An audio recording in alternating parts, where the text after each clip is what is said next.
Good evening, councillors, staff, ladies and gentlemen. I declare this briefing session open at 6:31 p.m.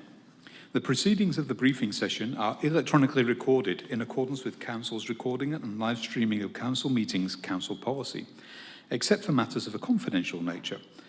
The guide in determining those matters of a confidential nature shall be in accordance with the Local Government Act 1995. Please note, briefing sessions are audio recorded and audio live streamed only, in accordance with Council's policy. Recordings will also be made available on the City's website following the meeting.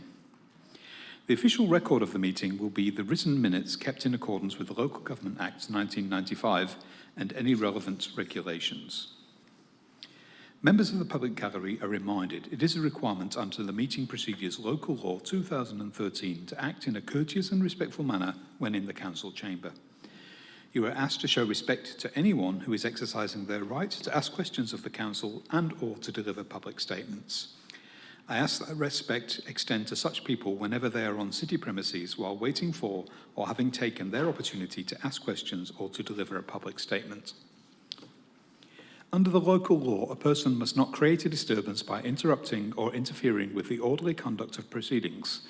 This includes expressing approval or dissent by conversing or by any other means. Using personal electronic recording devices to record anyone or the meeting is also prohibited under the City's local law. I would also like to remind members of the public to show proper respect to the City's elected members and staff during proceedings.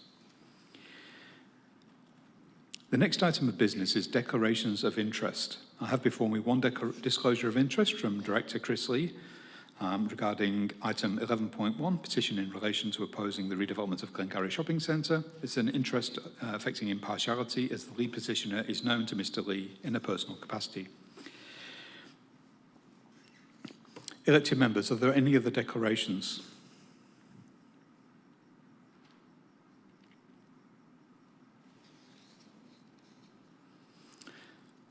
If not, we'll move to the deputation section of the agenda. The deputation requests are to be made in writing, addressed to the Mayor. A period of up to 15 minutes is set aside for each deputation. Deputations shall not exceed 5 persons in number, and only 3 of those persons shall be at liberty to address the elected members and to respond to questions that the elected members may have. We have before us one deputation. This is regarding item 12.15, tender 009/25, provision of non-chemical application of control of weeds to nominated locations. Could I ask Michelle Kwok to come forward to present your deputation? Thank you. Thank you. Good evening, Deputy Mayor and Councillors. This item is about asking Council to accept the tender submitted by Green Steam Australia for provision of non-chemical application for the control of weeds to nominated locations. Next, please. Just to be transparent, there is no conflict of interest between myself and Green Steam Australia. I'm not a shareholder. This was the only time I met Jono from Green Steam after researching and speaking to a number of providers.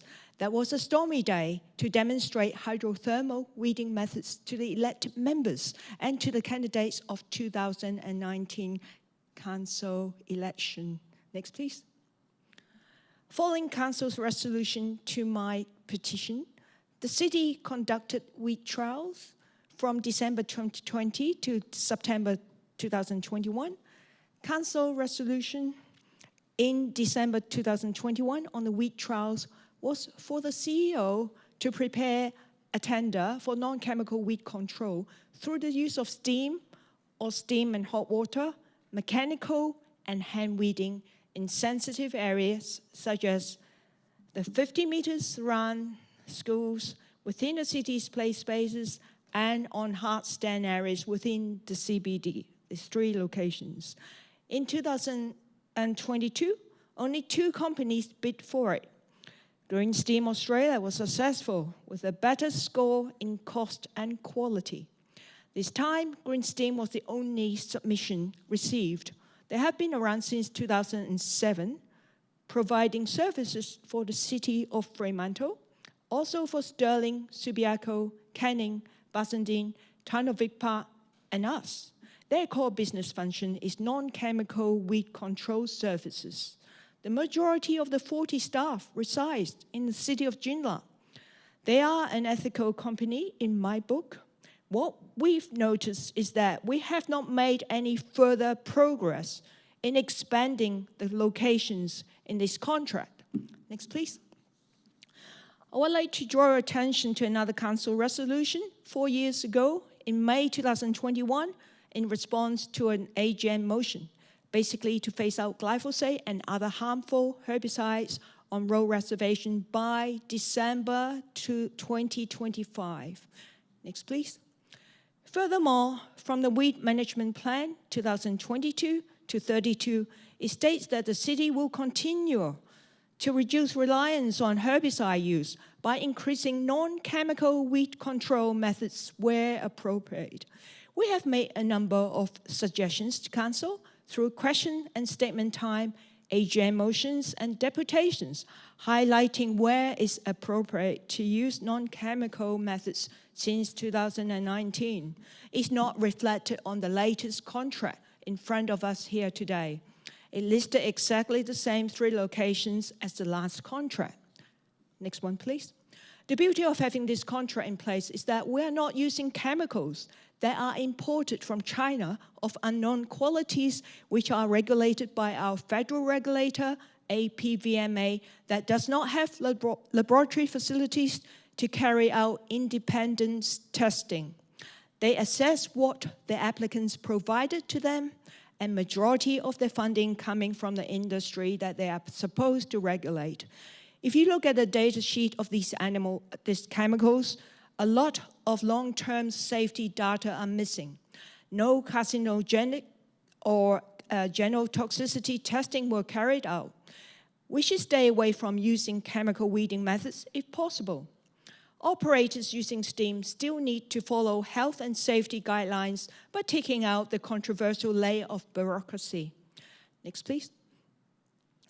This weekly pesticide use notification map is a handy tool on City's website. I took some weekly screenshots in June.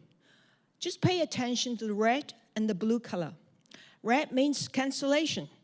Blue was where they managed to spray. First week in June, it was 95% red or more. The other weeks were 50-50. Next, please. The job cannot be done properly in the winter months with wet weather conditions. Chemical spraying had to be postponed because of rain.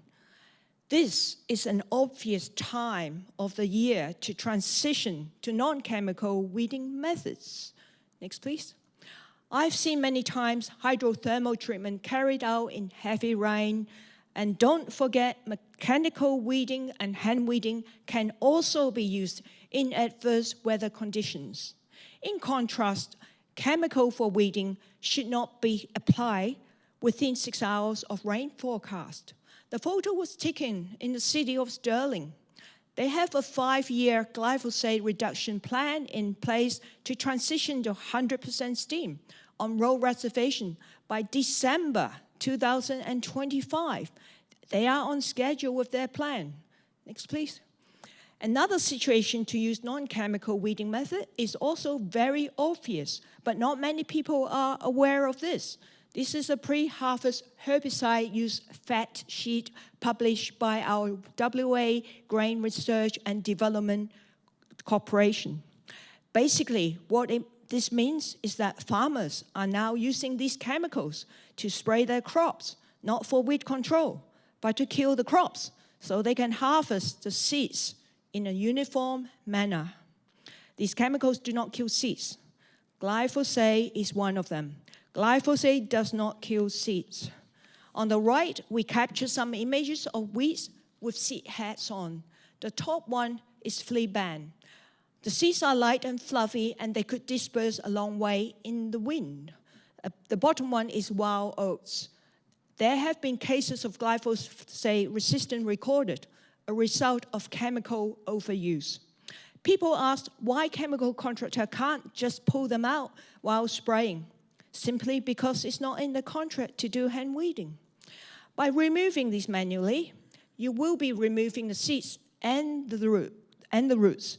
This means there will be less seeds around to grow back next year.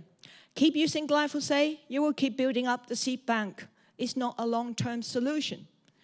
Friends groups run by volunteers along the coast managed to eradicate a number of noxious weeds just by hand weeding. Chemical weeding is deceptive. Most people think killing the plants is the end of the story. You spray, they die, and it's effective.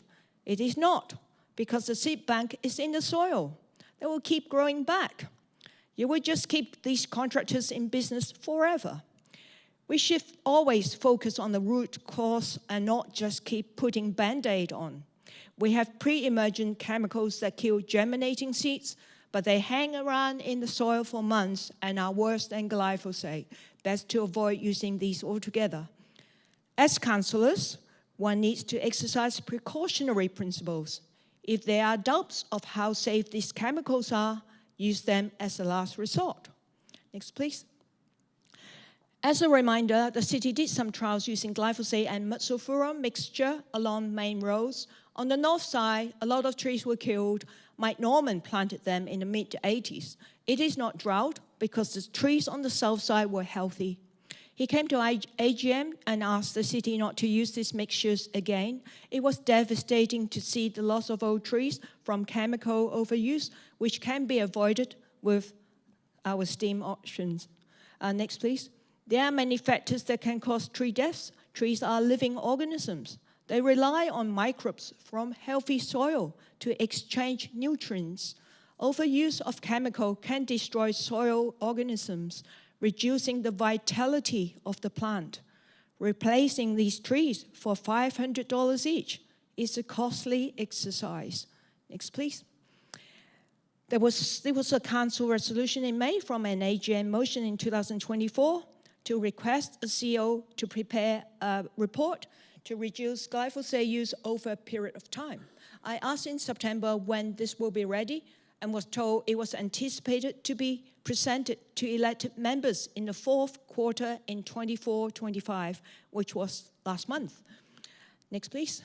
I noticed from the status of council decision that action taken was to advertise for a consultant to assist in developing options, but there was no response. And it was re-advertised a second time with only one respondent. The last update on 21st of May seems hopeful that a feasibility report is to be presented to the strategy session this quarter. This has been a lengthy and expensive exercise, advertising and engaging a consultant. We do have a collective wealth of knowledge and expertise of people involved in friends groups and conservation who evidently have first-hand experience and local knowledge. I'm referring to friends groups, volunteers, and city staff. Why can't the city utilize people resource to save time and money? Next, please. There was a community consultation for the draft weed management plan in 2022. The first weed management plan was in 2016. We only had 22 submissions from friends group volunteers asking for marker dye to be added. This recent community consultation, we have 12 times more respondents and over 80% are opposed to chemical weeding. I'm hearing argument all the time saying that these small numbers do not represent our 167,000 residents. Well, if that's the attitude, why bother doing community consultation? I've never seen any pro-glyphosate community groups coming here to take a stance. Some sporting team might concern with bindi in the sporting field. There are methods to reduce chemical use by improving soil health in ovals. Other councils have successfully done that. Why don't we start on rural reservation, which are the easier locations for non-chemical application? Next, please. And a small percentage supported, and a similar percentage supported manual and hydrothermal weeding methods. To state the obvious, no one is against weed control. People with health issues who are chemical sensitive, people with young children and pets will tell you They don't want toxic chemical in the environment that can potentially impact on the health of their young family and pets. It is not a difficult thing to understand. Average field half-life of glyphosate is 47 days, and some areas got manicured weekly. These chemicals can keep accumulating in the environment. We cannot see them, feel them, or smell them. We don't know if they're there or not there. Again, please exercise precautionary principles. Mike Norman said this many times before. If we invest heavily in manual weeding for 3 years, that will reduce the seed bank in the soil significantly, and there will be less weeding required in the years to come. One of our regular council attendees said she tried hand weeding on a patch in her local park, and it performed better than the patch that was sprayed by the city. It remained weed-free for many months longer. We can't keep pretending that chemical weeding is effective as a long-term solution. It's time to change our mindset. Next, please. Residents always welcome options of non-toxic weeding methods as demonstrated by these popular Facebook posts. I have permission to share these. Next one, please. The last one. I urge Council to consider the possibility in expanding the locations and exploring options to transition into non-chemical weeding methods during winter months.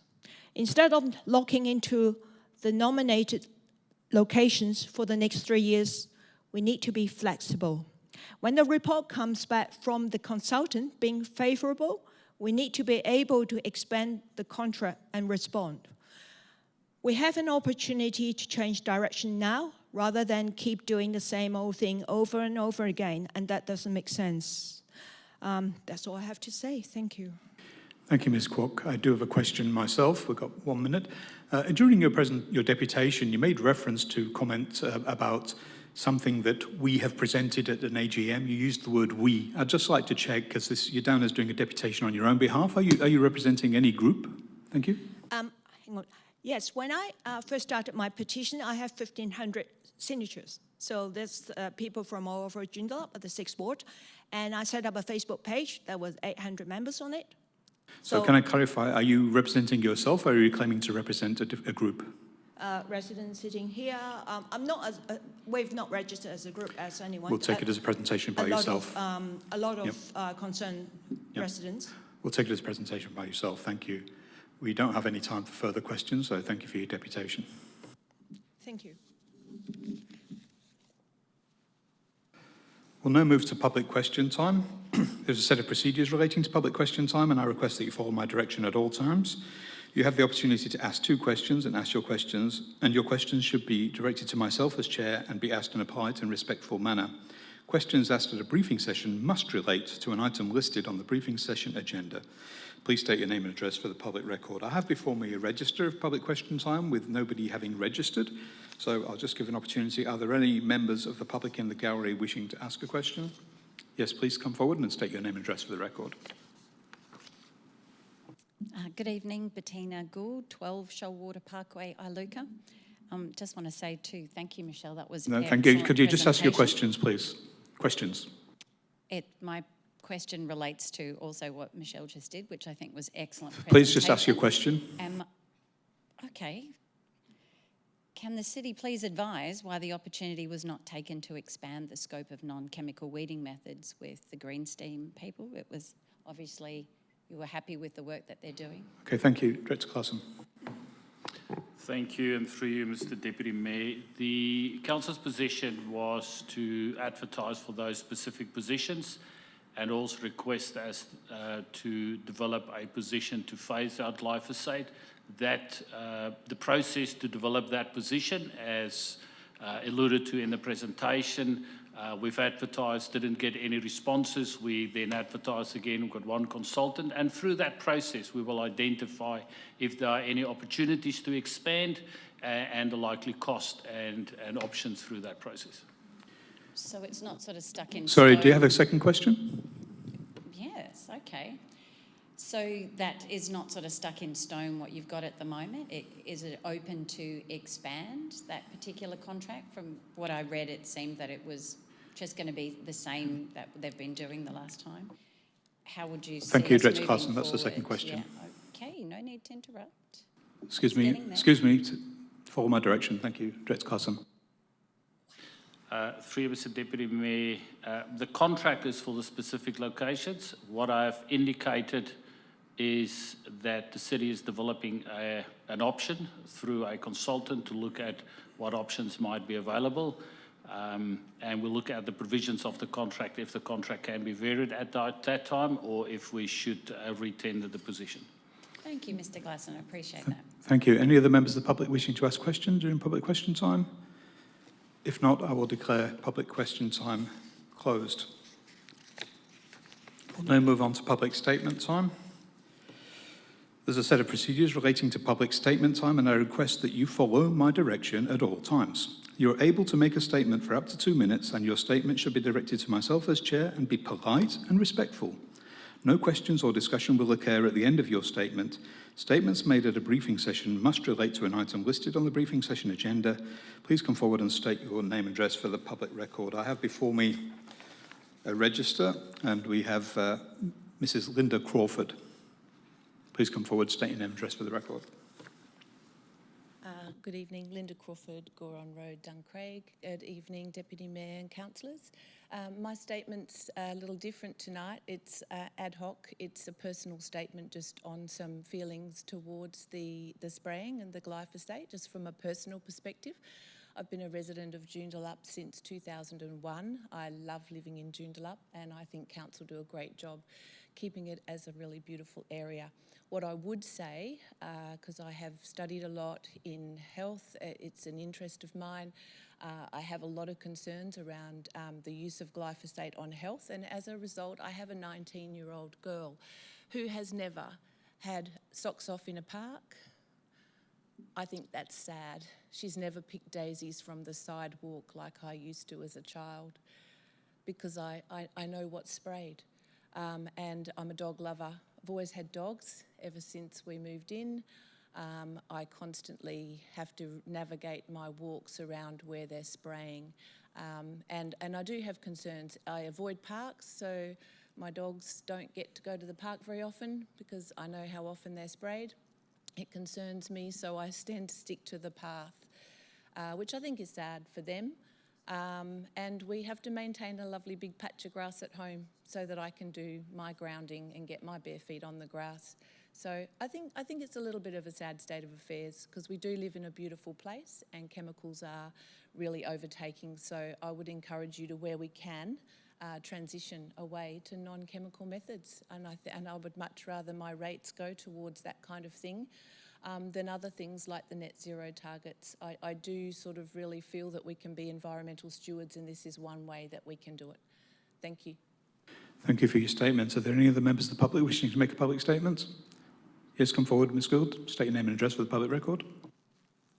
Thank you. I was inspired again by Michelle and Linda with their wonderful statements. I'm also on a committee member for our local residents group, and I'm often approached in the park when walking the dog, asked about weeds, spraying, when are we going to expand this, what's happening with that. So, and I do follow Michelle's group that she has, and I follow the information that comes through on that too. So there is a lot of support in the community for this. And so wherever we can adjust our budgets to go towards things like this would be really welcomed by the public. So yeah, I just wanted to say that there is a lot of support, and yeah, I hope we can expand this. Thank you. Thank you for your statement.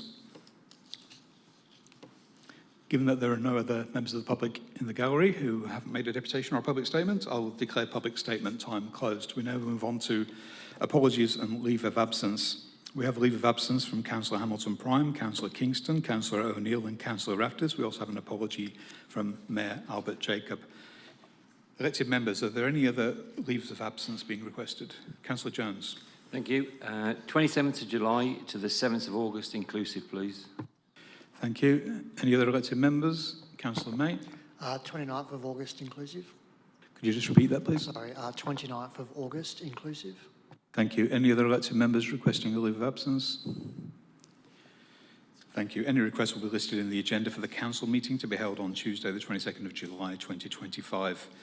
Next item is confirmation of minutes, which will be dealt with at the ordinary council meeting, and then announcements by the presiding member will also be dealt with at the ordinary council meeting. So we now move on to item 10, being identification of matters for which the meeting may be closed to the public. So these items will be discussed at the end of the report section. First of those items is 12.3, confidential item, status of legal actions report, and also item 12.11, confidential items, significant event planning 2026 onwards. There are also two reports before us on the agenda with confidential attachments, and I will point those out. Those are item 12.15, tender for provision of non-chemical application and control of weeds to nominated locations, which has a confidential attachment, 12.15.3, and also item 12.16, tender 012/25 mechanical bushfire mitigation, which has a confidential attachment, 12.16.3. So we will have to go to confidential for those items if any elected members wish to discuss the confidential attachments. Can I just ask elected members if any elected members wish to discuss the confidential attachments to those items? Councillor Pizzey, can you just clarify which one? Please on the microphone. 12.15. So you wish to discuss the confidential attachments on 12.15, being the weed control. So we'll make that a confidential item in that case. If nothing else from elected members, we'll move on to item 11, being petitions. We have received a petition in relation to opposing the redevelopment of Glengarry Shopping Centre at 59 Arnisdale Road in Duncraig. The 344 signature petition has been received from residents of the City of Joondalup in relation to that matter. The City has received an additional hard copy petition to accompany the e-petition in relation to the redevelopment of Glengarry Shopping Centre. This petition will be validated and the signature account will be updated and included in the council agenda. Elected members, are there any other petitions received by elected members? If not, we'll move to the reports section of the agenda.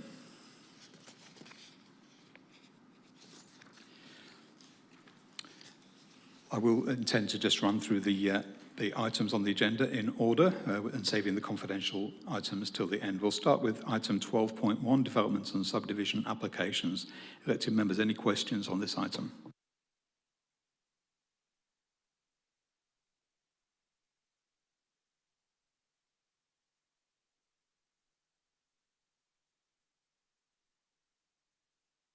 Next item, 12.2, the proposed road reserve modifications, Ocean Reef Road, Heathridge and Woodvale. Any elected members have questions on this item?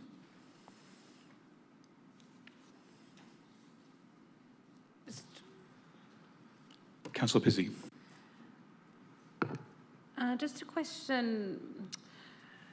I noticed the road reserve, it'll come close to the homes on the corner of Fleetwood Crescent or Circuit. What's the plan for that road area and how can we protect the residents from noise and other damage? Thank you. This question through myself to Director Lee. Thank you, through you, Deputy Mayor. What is transpiring here is basically formalising what's already in place, and so there's no physical change to any of the infrastructure there. What is being sought by Main Roads is just to tidy up some boundary anomalies at the moment. So where the existing road carriageway is and the footpath, its proximity to Fleetwood Circuit's not going to change. So this is more about just correcting some administrative issues rather than putting anything in place that will change the actual physical environment there at the moment. Councillor Pizzey, anything further? No. Elected members, any further questions on this item? Councillor May. Thank you, Deputy Mayor. I want to flag I may be foreshadowing an amendment to this one or an alternate, which I'll communicate with the relevant Director over. Thank you, Councillor May. Any further questions from elected members on this item?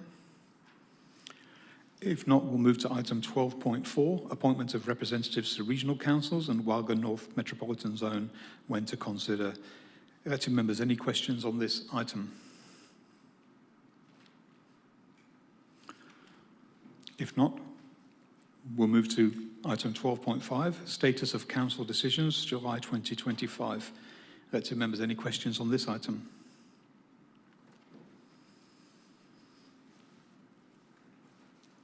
If not, we'll move to item 12.6, minutes of regional council meetings. Councillors, any questions on this item? If not, we will move on to 12.7, Wagga 2025 Annual General Meeting Delegates. Elected members, any questions on this item? Councillor Hutton.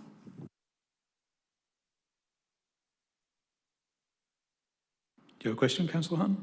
Yeah, I do just have a question. Obviously, the current recommendation doesn't actually specify who the delegates are we're electing. Is the process that we must nominate those delegates in the wording, or are we just deciding to, at a later date, pick the delegates? Director Parry. Through you, Mr. Deputy Mayor, you could have either of the two alternatives. You could put up an alternate recommendation with the 2 voting delegates and the 2 proxy voting delegates, or at the council meeting itself, there could be a call for nominations should there be more than 2 people wishing to nominate for each of those particular roles. Any further questions, Councillor Hutton? Yeah, thank you.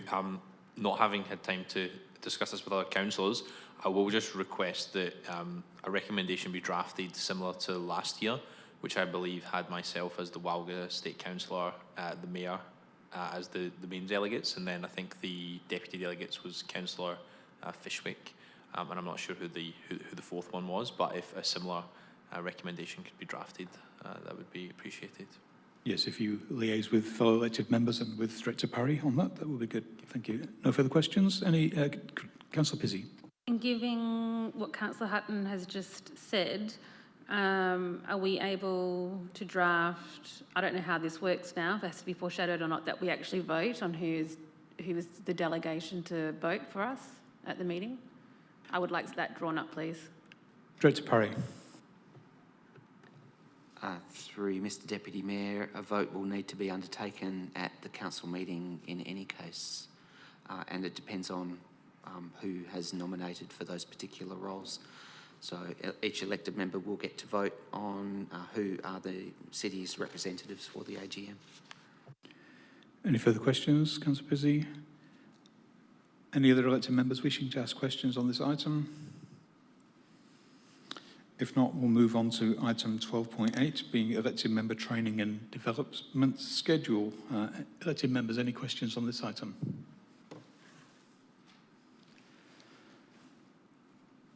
If not, I do have a question myself to Director Parry. I'm referring to the page 76, attachment 12.8.1, and the WA training and development events. Just generally interested in the cost of some of these non-mandatory training items, and specifically I'd like to just seek clarification in the pack, please, on the or tonight if you're able to, on the cost of the Wagga Diploma of Local Government. Thank you. Yep, Mr. Deputy Mayor, I do have those particular figures. So the Wagga Diploma of Local Government was for $10,170. Thank you. And further to that, also, can you clarify the cost of the AICD Company Directors course? Mr. Deputy Mayor, the cost for that course is $9,300. Thank you for that clarification, and good that you had the figures to hand. Any other elected members wishing to ask questions on this item? Councillor Pizzey. Just with the AR Directors course, if more than one councillor was to do the course, does it make it cheaper? Director Parry. Through you, Mr. Deputy Mayor, more than one, probably not. We have offered elected members the opportunity to be able to have the course conducted in-house, and there would be a slight discount on that. However, you need at least 12 people to be able to undertake that. And at the beginning of 2024, we sought expressions of interest from elected members to partake in that, but we didn't receive sufficient nominations. But there may be an opportunity following the 2025 election to be able to seek expressions of interest from elected members again, and if there is sufficient numbers, we could conduct that course in-house. Anything further from Councillor Pizzey? Councillor Jones? Thank you. Just a question. The cost of the $9,000 for the director's course, where does that come from the elected members? Is it their conference and training allowance? Director Parry. Through you, Mr Deputy Mayor, yep, that's correct. The training, professional development, conference allowance that's provided to each elected member. Councillor Jones, anything further? Correct me again, isn't that about $7,500 and the directors is in excess of 9,000, so how does that work? Director Parry. Through you, Mr Deputy Mayor, the entitlements policy is approximately 8,800, I think, per year per elected member, and there is the ability to be able to roll that over into a second year. Yeah, perhaps that can be clarified in the pack. That would be good, thank you. Anything further, Councillor Jones? Councillor May. Thank you, Deputy Mayor. On the interstate overseas conferences, is there a dollar? I'm just referring to page 76. First of all, what's the process for which elected members are able to go? Because I know it's only the same 3 elected members who have been going to Canberra. So I'll take that as a question. And Director Parry, I'm not sure you know the answer to this, but I'll ask you anyway. Yeah, through you, Mr Deputy Mayor, that is because I'm assuming that you are talking about the Canberra advocacy visits, and they are coordinated between the CEO and the Mayor, and as I understand it, the Mayor coordinates with particular elected members on a rotational basis with regard to attendance, but it's probably a question that is better directed to the Mayor and to the CEO. Councillor May, you have a follow-up? Thank you. Given there's 12 elected members, is there a reason why it's only rotated between 3? I suppose that's a question for the Mayor. Yes, it'd be better if you take that up with the Mayor. Thank you. Is there costs available for all of these trips, individualised, that we can view? So I think you're asking for the costs for each of those items in the table for interstate/overseas conferences to be stated in the pack? Yeah. Director Parry. Through you, Mr Deputy Mayor, yes, I can provide the costs for each of those particular trips in relation to those interstate conferences and advocacy visits. Thank you. Elected members, any further questions? Councillor Chester. Yes, thank you. I'm looking at page 75 of the attachments, and am I looking at an anomaly here? There are five records of training being done, but there were 6 councillors elected at the last election. So what's missing out of that table, please? Director Parry.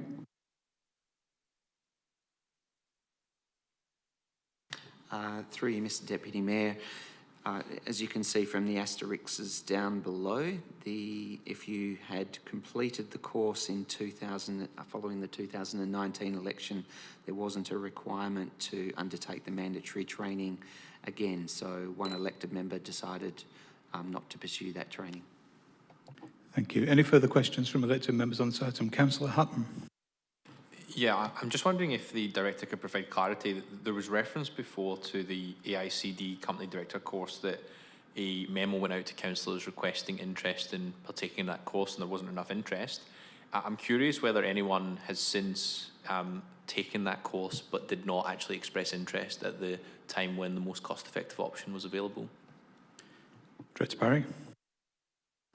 Through you, Mr Deputy Mayor, it's my recollection that only 2 elected members responded to the email which we forwarded seeking those expressions of interest, and I can't recall whether the person here, the councillor who has undertaken the course recently, was one of those 2 people. Anything further, Councillor Hutton? Elected members, last chance for any questions on this item. If not, we'll move to item 12.9, Local Government Reform Consultation Communications Agreements. Elected members, any questions on this item? If not, we move to item 12.10, Review of Presentation of Petitions Protocol. Any questions on this item?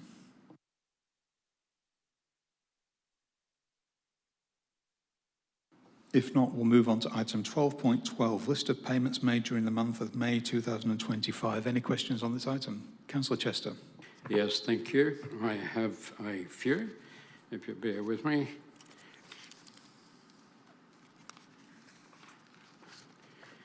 Looking at page 158, and it's to do with the ARRRB Group Limited Centre of Connected and Automotive Transport, $9,500. Is that the annual fee to be a member of that group? Thank you. Director Humphrey. Through you, Mr Deputy Mayor, I'd have to take the question on notice, but I believe it is an annual subscription, but I'll take the question on notice and provide an answer on Friday. Thank you. Councillor Chester. Yes, and further on page 160, I'm looking at $183,000 for the chiller upgrade. Is this the last and final payment for that upgrade? Director Humphrey. Through you, Mr Deputy Mayor, I'll provide a reconciliation of the cost of the upgrade on Friday. Councillor Chester, anything further? Yes, page 183, and I'm looking at $83,000 for architectural and specialist consultancy, which seems quite a lot of money for a consultancy. Do you have a question? Yes, the question is, what is that about? Thank you. Director Humphrey.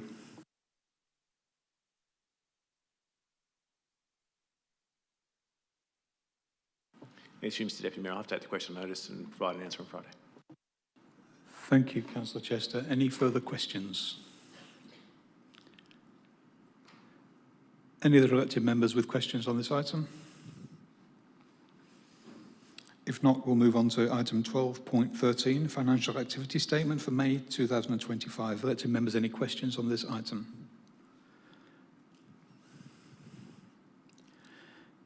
If not, we'll move on to item 12.14, card transactions for the month of May 2025. Any elected members with questions on this item?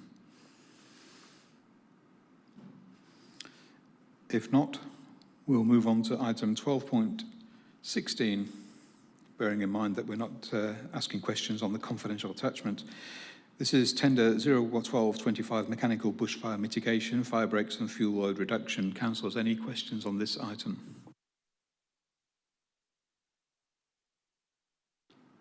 If not, we'll move on to item 12.17, City of Joondalup Draft Road Safety Management Plan 2025 to 2035. Elected members, any questions on this item?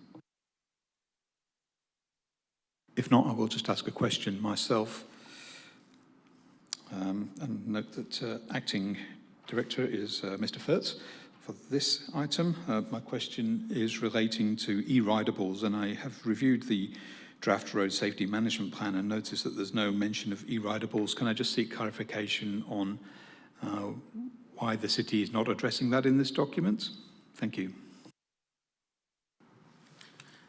Thank you, through Mr Deputy Mayor. The e-ridables are not listed specifically in this document. It's a rigid template that we have used from the department, but it is covered under our integrated transport strategy, and also within the document we would consider it covered under the other road users classification as well. Thank you. Let's check if any other comments from elected members on this item. Councillor Hutton. Yeah, thank you. In reviewing this plan, has there been any consideration around the previous council decision to write to the Minister around reviewing the speed limit on Marmion Avenue and returning it back to 80 kilometres per hour? Mr. Furtz. Thank you, through Mr Deputy Mayor. I'll have to take that question on notice just to confirm on that. Thank you. Just Director Hassan may wish to comment on that. Thank you, Mr Deputy Mayor. As the Acting Director has indicated, Councillor Lewis, the Road Safety Action Plan is a template developed by Main Roads. It does look at 5 categories, safe speeds being one of those. So looking at safe speeds and what the safe speeds in the specific area should be. And that might be in lower or higher speeds, depending on the specific requirement of that specific area. Not specifically regarding that, as that will form part of an advocacy position, and following council's decision, we did write to Main Roads regarding that. However, this doesn't look at specific roads, but more an approach towards road safety across the city, which safe speeds is one of those. Councillor Hearn, anything further? Any other elected members wishing to ask questions on this item? If not, we only have left from the reports the confidential items, so we'll now move into confidential sessions. So could I ask governance to put us into confidential status, including on the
Elected members, we're now going to move on to agenda item 13, which is reports of committees.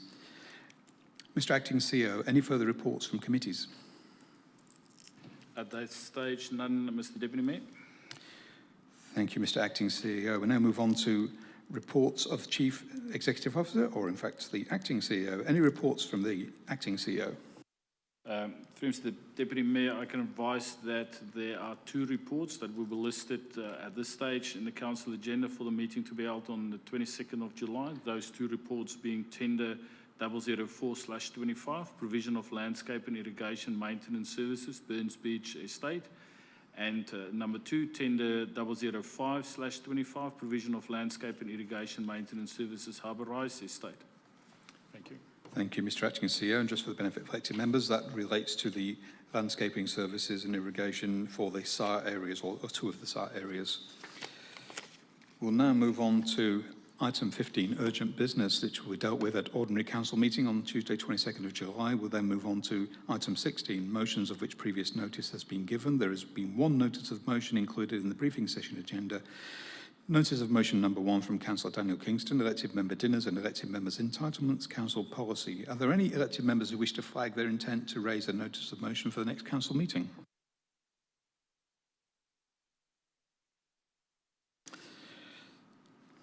There being none, we'll move to item 17, announcements of notices of motion for the next council meeting, which will be dealt with at the ordinary council meeting to be held on Tuesday, the 22nd of July, 2025. We'll move to closure. That concludes tonight's briefing session. I hereby close the meeting at 7:55 p.m. Thank you and good evening.